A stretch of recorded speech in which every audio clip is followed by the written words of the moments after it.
This is Andy Gutierrez from StarWars.com, and you are listening to Coffee with Kenobi with Dan Z. This is the podcast you're looking for.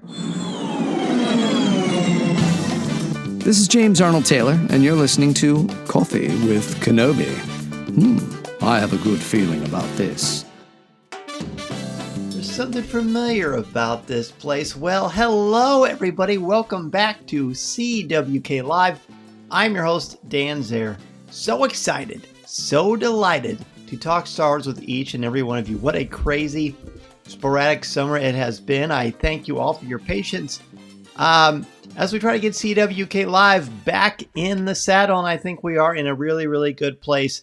And as I said that, Ross literally pops up back in the saddle. I love it. So it is good to see all of you again. I am your host, Dan Zehr. We've got two top fives to talk about this week because there was no show last week. So what do we have?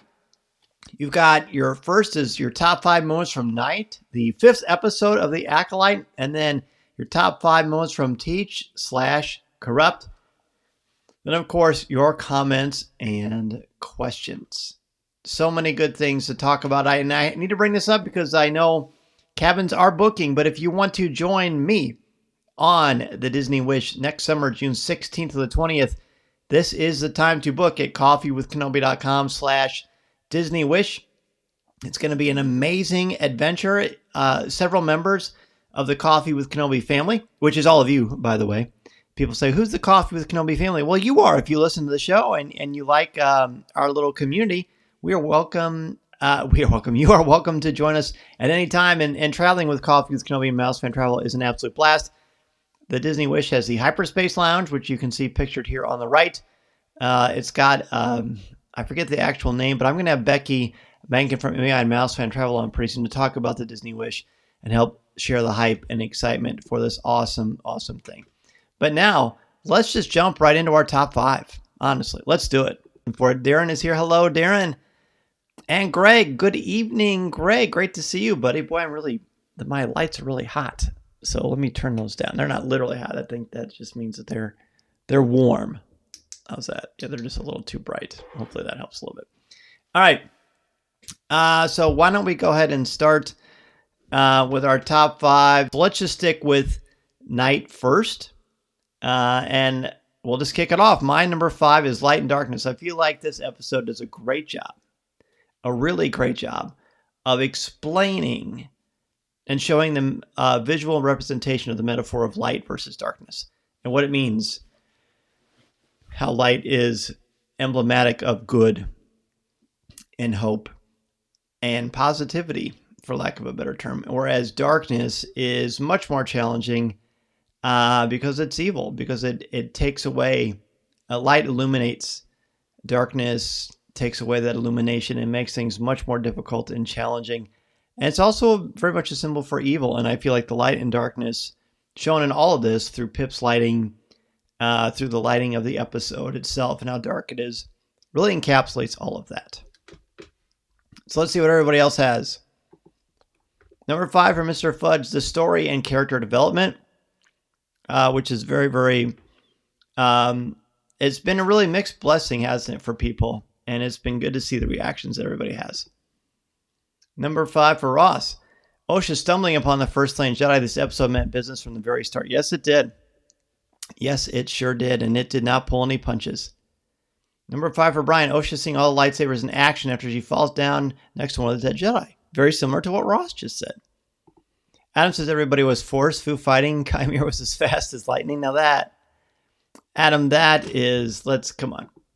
That's good. That's very clever, Adam. Well done. Mary's number 5 is Basil rescuing Pip. Basil, kind of a fan favorite already, isn't he? Robert's number 5, multicolored lightsaber action, and all the colors were out, weren't they? It was really amazing. Number 5 for Waffle at Night didn't seem that child-friendly, but it was good action. It was not child-friendly at all. I agree with you. But I don't think this series is made for kids, which I talk about a lot on Coffee with Kenobi. So it's definitely kind of a mixed bag, depending on sort of your angle. Greg, well, I did wear a mask. I like the frank way the stranger was portraying the character. You know what? I keep forgetting about that line, Greg. That is a good line. I'm glad you brought that up.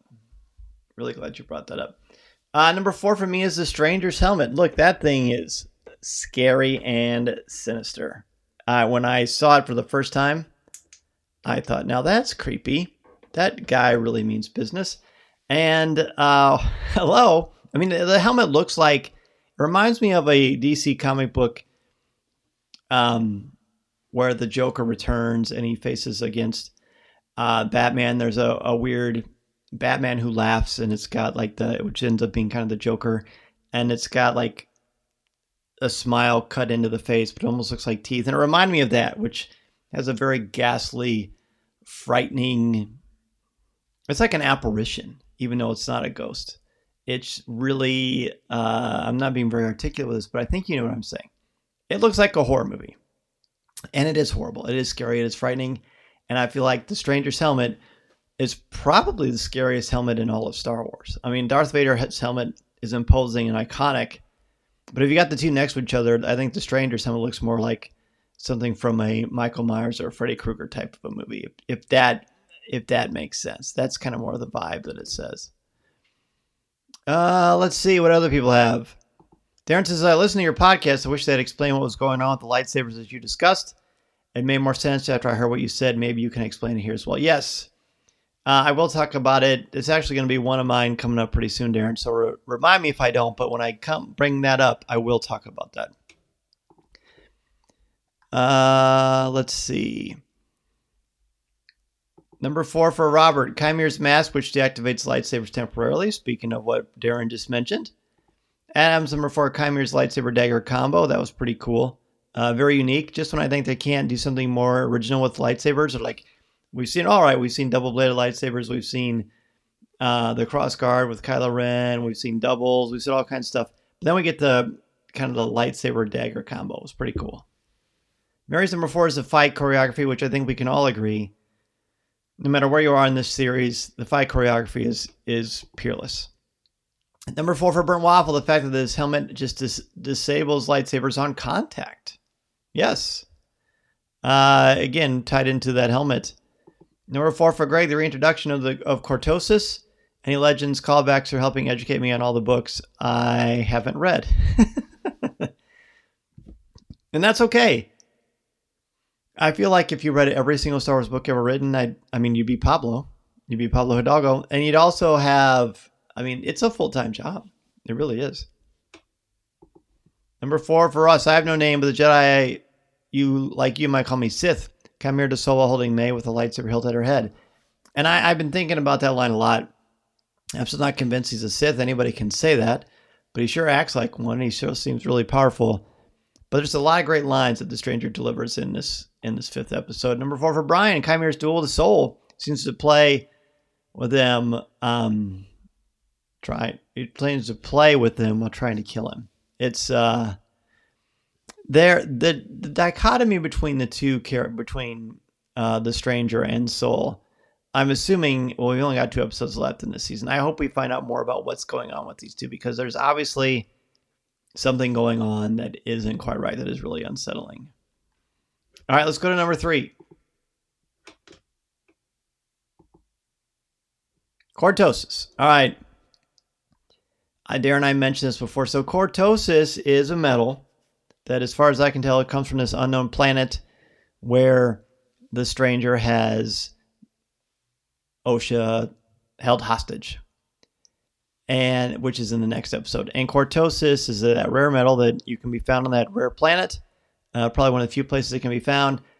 And the metal in it's not as strong as Beskar, but it is very powerful. And one of the things it's able to do, it's able to short out the kyber crystal connection to the Force. At least that's how I'm interpreting it. It sure looks that way. And Stars.com explains this a little bit in their trivia section.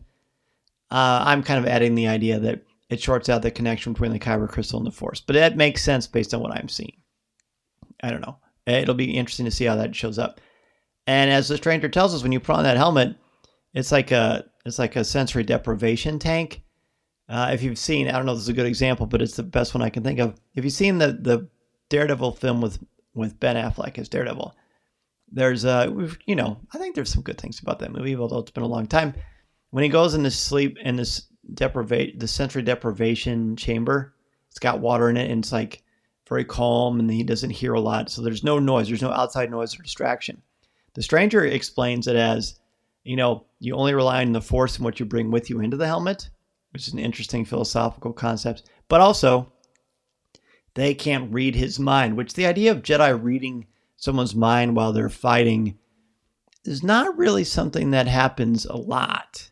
I mean, it's pretty prominent with Kylo Ren in the sequel trilogy, but we don't see it a ton in the first 6 Star Wars films, a little bit in Clone Wars and things like that, but it's really interesting. So hopefully that explains cortosis. That's really not a lot that we know, but that is what we do know so far. Okay. Let's see. Darren's number 4 was, I agree, the fight choreography is one of the best things about the show. They need a better story to make the deaths have more impact. I have been saying that since the show started, and I still very much believe that. I was quite probably the most critical I've ever been of something Star Wars live action on the last episode that came out on Saturday that I did with my dear friend James Burns, and I think that is one of my struggles, which is also, by the way, why I only have 5 of the top 10. Love most of it. There's some things that don't work as well, but I think there is a tactful, honest way to talk about something that doesn't work for you without being negative, right? Without being excited and angry, because I'm not excited or angry about it.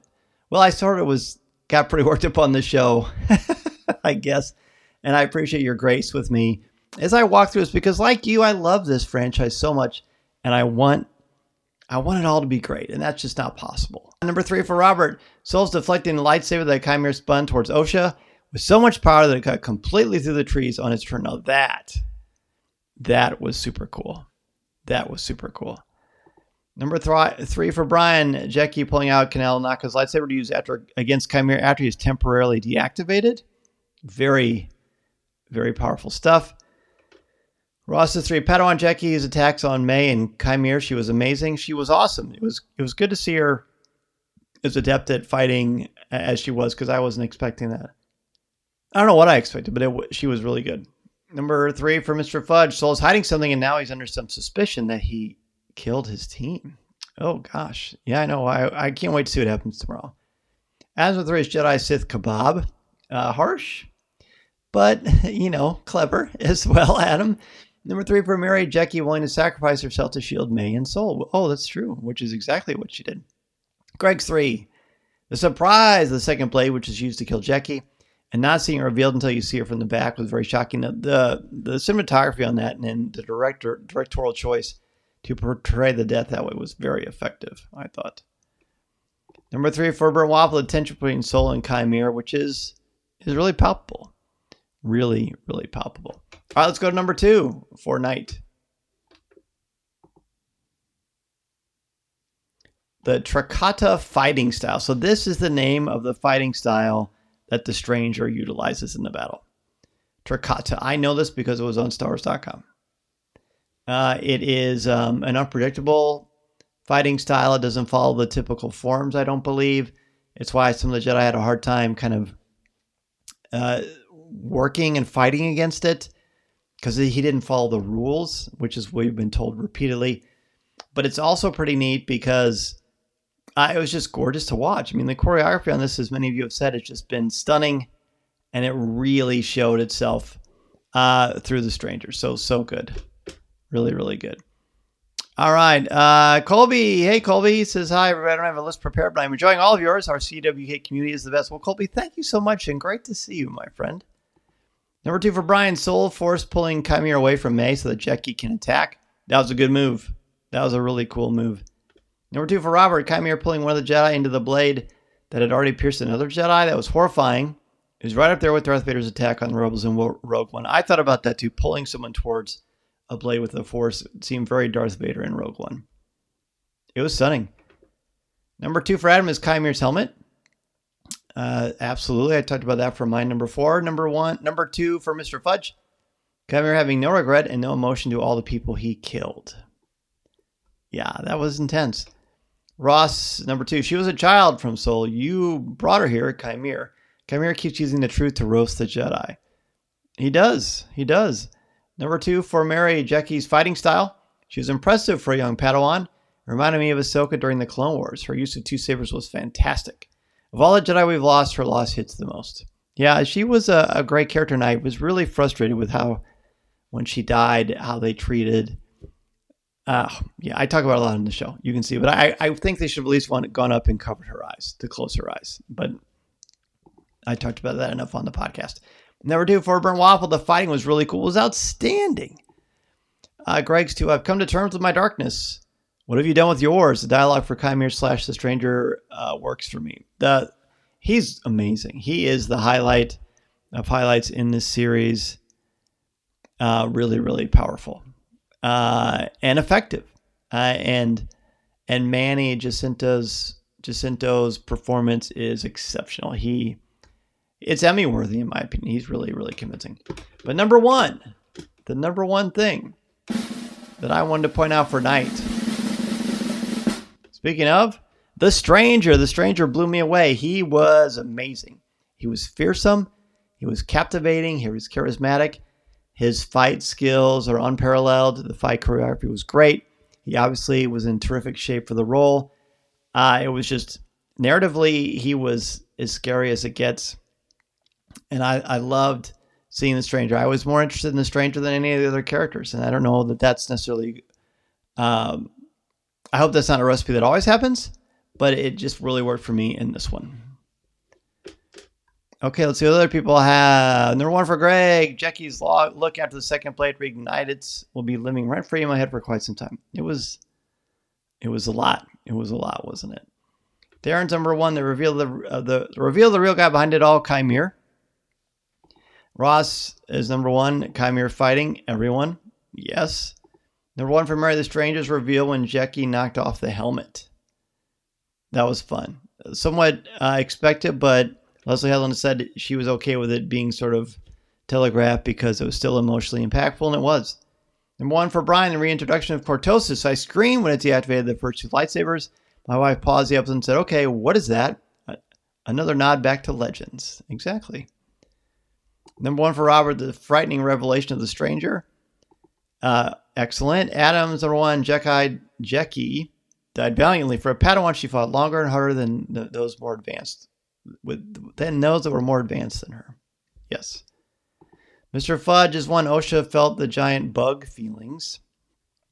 That was pretty crazy. No one's brought those things up. Those things are called Umbra Moths. Umbra Moths. Number 1 for Burnt Waffle, the reveal of the Sith and who he was blew me away. It was cool. I would be great. I should have did a poll who was surprised by that reveal and who saw it coming. I don't ever predict that kind of stuff. But the way he kept asking in the 4th episode, Day was the episode title, talking to May about killing Kelnaka and her sort of changing her mind about it. And the way he acted, I thought, well, this is kind of weird. So I don't know. We'll see. But now it is time, as we said at the top of the show, to talk about the other episode, the new episode, Teach/Corrupt. At least it's new at the time of this recording. Right? So let's talk about Teach/Corrupt. And I'll just put my number 5s up again. But I do want to hear, I want to learn from you. I am convinced that this Star Wars community will show things about this episode that will make me see it in a different way. Ross's intermission. Hi, Colby. That's pretty cute. Adam's number 5. Basil needs to work more on his katas. Yeah, he was. He was. You were on fire. I got it. Where is it? Rim shot. I'm going to have to get that ready every time Adam says something because he's been really on fire. Let me turn that down a little bit. Okay. Number 5 for Ross. The Jedi are always transparent with the Senate. Senator Isidua Chuant. What is Solo going to admit to? I hope we find out soon. I really do. Number 5 for Robert. New animal creatures on the unknown planet. Those things were adorable. The name of them escapes me, but it is on StarWars.com as well. They were instant fan favorites. Brian's 5 for Nestor's ability to see/feel what happened in the battle with Chimere. Yeah, she's very force powerful, and she should be. She's in the High Republic, she's one of the most powerful Jedi. I mean, without question, she is a tour de force. 5, not apologizing for being on Team Basil. Yes, he probably doesn't need to be there, but I liked his being on his own mission with Pip. Yeah, I don't know that he did much to advance the plot, but he's adorable. So, okay, right? 5 for Mary. We were witnessing ideas of the Jedi and the Sith from a different point of view. One of the things that makes the series so enthralling is seeing the universe in a different way. And I appreciate that, Mary, so much. Darren's number 5, the switching of May and Osha, but it just seemed like that was off. Yeah, we didn't get much of a payoff on that one. I was hoping that would kind of go on for a while and kind of torture us. Number 5 for Mr. Fudge, getting to see the ship that Chimere flies, which is a really cool ship. Really looked really cool on that little platform there. Bert Waffles 5, Chimere being really chill after killing so many Jedi just shows how crazy he is. Yeah, exactly. He was very calm after such, but he had a rationale, right? At least with him, we know where he stands, and he just says it. And it's clear in his actions, it's clear in his motivation. He's very honest with who he is. And I think that's pretty neat, even though it's disturbing, even though I don't agree with any of it, but he appears to be authentically himself. Number 4, Teach/Corrupt, the 6th episode of The Acolyte. So go ahead and throw yours up. 4 for Roz, Master Finestra Rose, lightsaber whip, just a tease, but we saw it in action. And it was hard to kind of figure it out, but we knew what it was. And it's cool they're even bringing it in. Number 4 for Robert, Lee Jung Jai's expressiveness when going through the emotions from anger to calm after everything that had happened. He has a great performance in this. Adam's number 4 is Vernestra's light whip. A crowd pleaser for sure. Mary's number 4, Basil roaming around the ship, confronting May, watching all the action going on from a distance. Again, Basil fan favorite. I'm sure if they sell an action figure of him, people will love it. Number 4 for Brian, the slow, tranquil introduction of the unknown planet. I hope we get to know this unknown planet. It's not Ashto. We don't know what it is. But it looks like a nice place to be besides all, the bad guy stuff. Greg, revealing more of what the Jedi are so cautious of with the Senate. I'm afraid Vernestra is behind keeping a terrible secret. I'm afraid of that too, and I hope that's not the case. Number 4 for Mr. Fudge, Chimere giving Osha a chance at killing him. That was pretty tense, wasn't it? Burnt Waffles 4, Chimere says that he just kills Jedi, which is very interesting since don't most Sith just kill anything. Yeah, I think if it serves their purpose. Darren's number 4, you kind of wonder who's teaching and who's corrupting. Now that is a really insightful comment, Darren. I like that. It's almost like, even though it says teach/corrupt, because some of these titles have had slashes with opposite nouns in them or verbs. This one, it's almost like they're all doing the same thing. And it's almost as if they're trying to say they're all kind of the same. And they're not. But it does come across that way. Let's go to number 3. Number 3 for, what is the number 3 that you have for this one? Number 3 for Ross. Master told his internal struggles and admitting he needs to confess something from Brendock. Yeah. He really surprised me with just his very different kind of approach to life and his approach to how he sees himself, right? And what he's getting at. Like what is it that has got him so upset? I mean, hopefully we find out soon. Greg's 3, the unknown planet, kind of like it's not Ashto and something perhaps new. Could be a Legends callback with that Cortosis vein. Yeah, I don't know. It'll be fun to find out, though, that's for sure. Adam, Cortosis is a cool material. The really weird name sounds more like a bad diagnosis than a mineral from a galaxy far, far away. It does. We'll find out soon, hopefully. Number 3 for Burnt Waffle, the purple lightsaber whip was cool. It's epic in the books, so it's cool to see it in live action. Brian's 3, Soul jumping into hyperspace before Vernestra and the other Jedi arrive. Like right away, he clearly didn't want anybody to interfere, which is problematic. It suddenly makes him harder to root for, I think. Number 3 for Mr. Fudge, seeing Chimere's scars on his back. It makes me think that Soul did that to him. Oh, gosh. I don't know. I hope not. I sure hope not. Number 3 for Robert. Mog Adana. He's a bit of a goofy Padawan, so there's hope for me. That's pretty fun. Oh, you're not goofy. But if you are, it's in the best way possible. And I hope that I can live up to that as well. Mary's number 3. Vern's Light Whip, being a High Republic fan, that's something I've been waiting to see. Yes, exactly. Number 3, Darren OSHA trying on the helmet. That drove me crazy. I think it's supposed to. And hopefully right away, that is how the episode tomorrow night starts. We can find out what in the heck is going on there. All right, let's go to number 2. And hello to all of you who are just now joining us on CWK Live. It's great to have you on the show. Number 2 of Teach/Corrupt. Greg says, Lee Jung-jae in this episode just killed it. Only knocked out of the top spot by Manny Jacinto. To me, they're my favorite performers in this series. And they're the ones I'm the most emotionally invested in. So I'm glad you enjoyed them, Greg. Ross is too. Chimera uses the same Japanese Kitsungi art to repair his helmet as Kylo Ren using the Rise of Skywalker. Ross has always got the lingo and the diction down, and I can always count on him. I appreciate that, dude. I really do. Number 2 for Robert. Manny Jacinto's portrayal of a character that is so calm yet evil. Yes. So calm yet evil is correct. Adams 2. Pitt dotting May's eye with oil. That was an interesting little part. I think it's supposed to be comedic relief. Number 2 for Brian. Soul finally figuring out that May is on the ship and not OSHA. And it's hard to kind of pinpoint when he does actually figure that out, isn't it? Number 2 for Mary, Chimera and OSHA's conversations. They're pretty heavy. They're well performed. Mr. Fudge, very sad when May erased the memory of the droid friend, which I wonder what will OSHA think of that. I hated that, Mr. Fudge. When that happened to Pip, that really disturbs me. Yeah, it would be interesting to see. Well, I can tell you what OSHA's going to feel. She's going to be sad, I would think.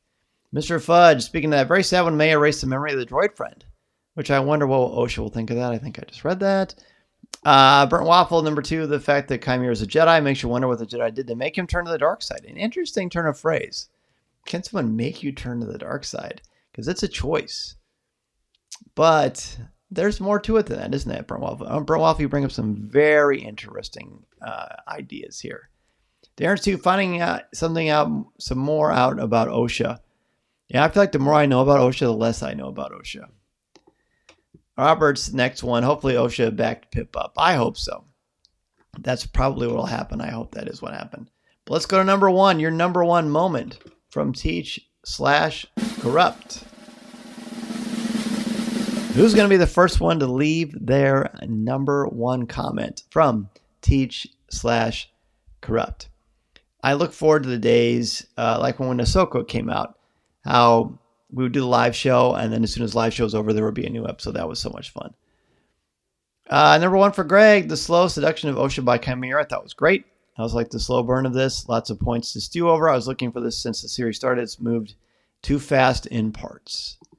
Number 1 for Ross, a special relationship, isn't it? Master and pupil. A perfect shot framing with OSHA on the left, being slightly below Chimera's tie line, but they keep eye contact as he says it. It's tragic and beautiful. Yes. It is. Again, well, those scenes are really well done. It made me uncomfortable, but they're well done, and I think they're supposed to make you uncomfortable. Number 1 for Robert, the way the show left my interest peaked for the next episode.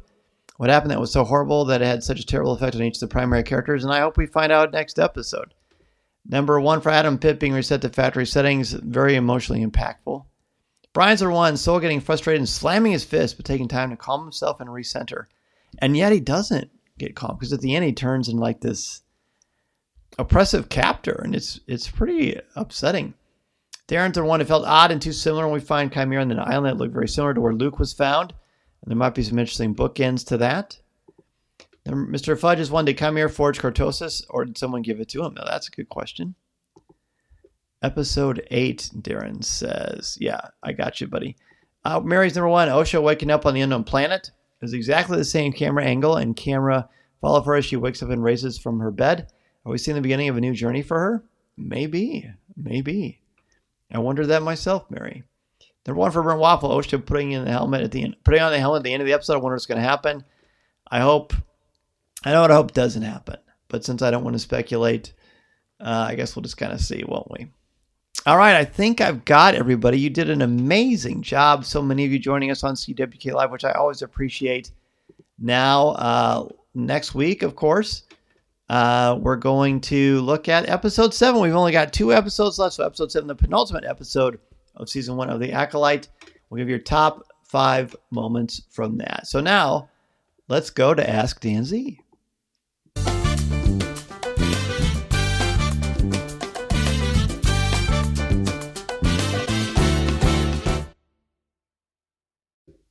Bum, bum, bum. All right, so look what I have here. We're back. Mason's baseball season is over. My Monday nights and Tuesday nights have now swapped. I never had the live show. So Mondays in the summer, early in the summer, we had the live show, like it's Monday right now. But during the majority of the calendar year, I like to have the live show on Tuesdays. That's when I have the least amount of things going on in my private life on Tuesday night. So we're back. We are back, friends. We're going to go back next week to Tuesday for CWK Live. I thank all of you who have been so loyal, staying with us on Monday nights throughout the summer, early summer, because again, that's when Mason's baseball was, and I wasn't going to miss his games. So it's good.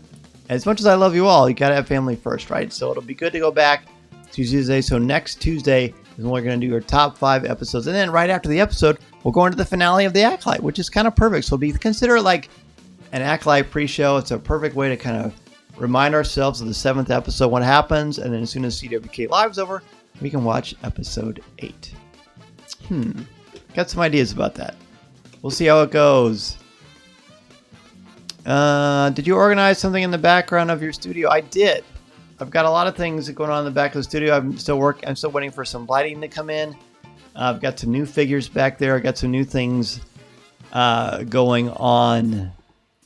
Do you think that Chimera Summit was made out of his own Padawan helmet that he had made when he was being trained by the Jedi? I don't. I think Cortosis is its own entity, and I think he did something else with that. Brian says, great week to start the week with Dan and CWK family. Thank you so much, Brian. Thank you for joining me. Greg, any summer movies you're still looking forward to? I'm looking forward to Deadpool and Wolverine, actually. I never would have said that a few months ago, but I'm really looking forward to that. I loved Inside Out, too. Who wins a wrestling match between Greg and Colby? Oh, gosh. Well, Greg is quick and crafty. He's probably quite agile. But Colby plays hockey and he's an imposing fellow with a heart of gold. So I don't know. It depends on who's eating their Wheaties tonight. That's a good question, Ross. I love that question. Lights will be good in the back. It's too dark in the room, in my opinion. No, I agree. Believe me, my friend, I completely agree with you. I don't love it like this. But soon, very, very soon, we will make that happen. Is Chopper still on your desk? Of course he is, my boy. Look, I look at him every day, and I've got a larger one up above, too. Colby wins that match hands down. Well, Greg's modesty precedes him. Colby says Greg. Greg says Colby. That tracks. Well, Dan, thank you so much, everybody. I want to thank you all so much for joining me on CWK Live. Pour-Over this week, members of the CWK Alliance were treated to the second episode where we looked at Superman for All Seasons, the second issue, Summer. A great mini series that came out years ago. We go back on Pour-Over and look at old comics, movies, TV shows, all kinds of things like that. So if you are a member of the CWK Alliance, you're sponsoring this show.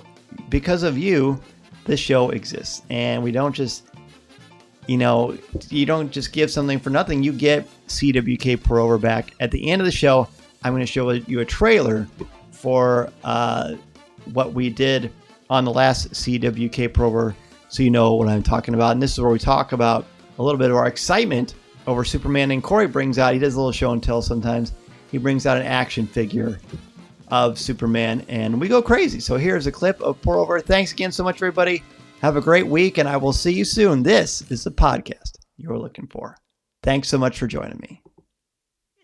Corey Club. Hello, Corey. Hey, is that new? That is new. How about that? Look at this guy. Tell me about this. Oh, fantastic! Tell you about it. Well, for those of you that don't have video, Corey's holding an action figure of Superman in front of us, and is it like a McFarlane or what is it? This is a McFarlane Superman that I got off the internet. Is it like the Christopher Reeve model, or what is it? What's it? So this is kind of just the classic Superman. He's kind of got like a smiling face on him like this. He's like got the so curly happy. Q. I really like it a lot. I got the curly Q. So such a the bad influence. colorization is perfect. Yes. The blue and the shield, and then the red trunks. But we've got secret plans for this guy.